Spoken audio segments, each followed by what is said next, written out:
小三方言粗语，语音基础声母2。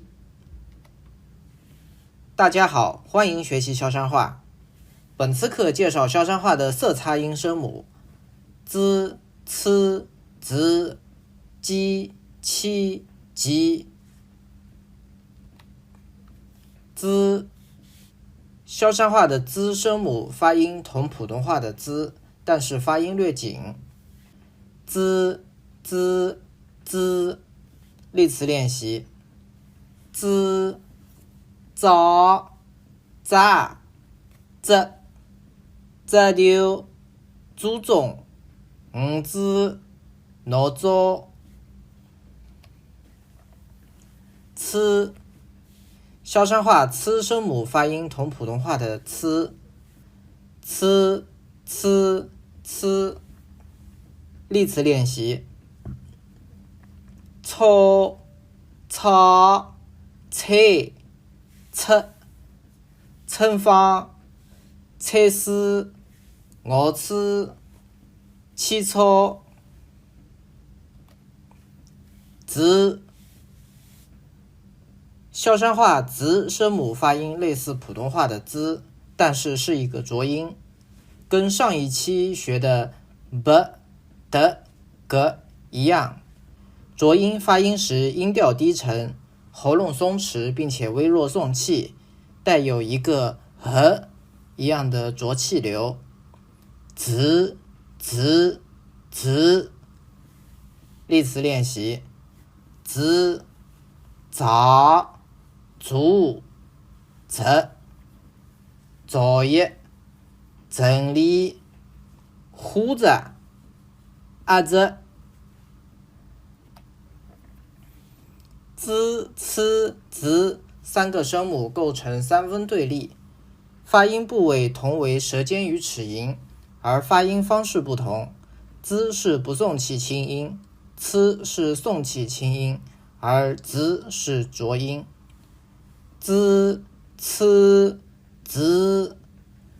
例词练习：z、c、z、增、称、增。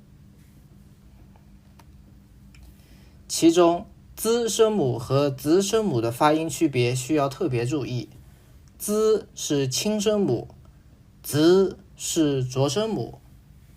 例词练习：z、z、z、z、z、z、长、长、生长、生长。识读无拼时需要注意无拼 z、c、z 与汉语拼音 z、c 的拼写差异。鸡，萧山话鸡声母的发音同普通话的鸡，但是发音略紧。鸡、鸡、鸡。例词练习：鸡、酒、举、夹、橘子、中国、乌鸡、老酒。七，萧山话七声母的发音同普通话的七，七、七、七。例词练习：清、床、起、切、清明、初三、中秋、热气。鸡，萧山话鸡声母的发音类似普通话的鸡，但是是一个浊音。鸡、鸡、鸡。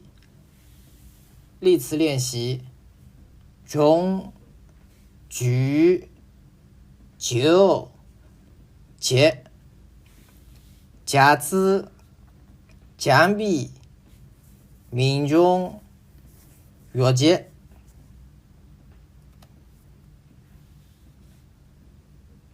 鸡、七、鸡三个声母构成三分对立，发音部位同为舌面前部与硬腭前部，而发音方式不同。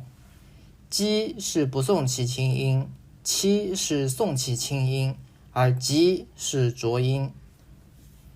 鸡、七、吉。例词练习：鸡、七、吉、金、清、金。其中鸡声母和吉声母的发音区别需要特别注意，鸡是轻声母，吉是浊声母。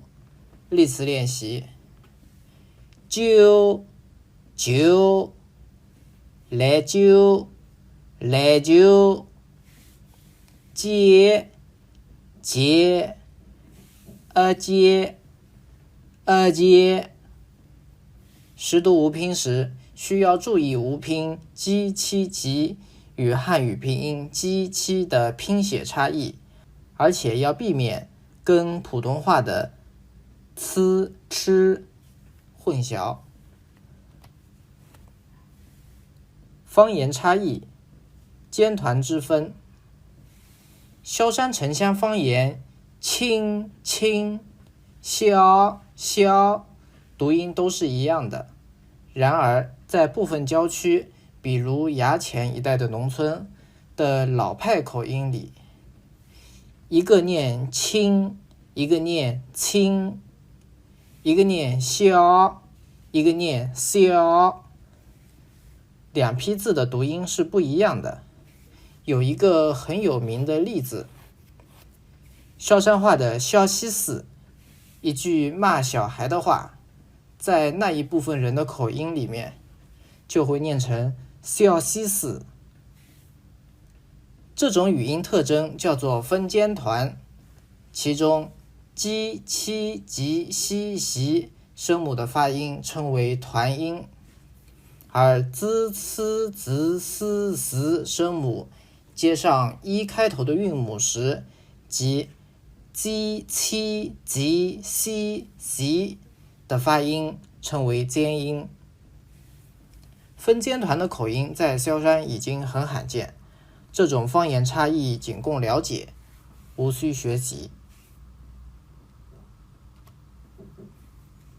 最后我们来小结一下萧山话的色擦音声母：滋、呲、子、鸡、七、吉。其中要特别注意浊音声母子、吉的发音。以上就是本课全部内容，谢谢观看。萧山方言初学系列课程由清江嘉亮制作，有任何问题或建议，欢迎留言讨论。如果你有更地道的萧山话例词例句，欢迎发弹幕或留言补充。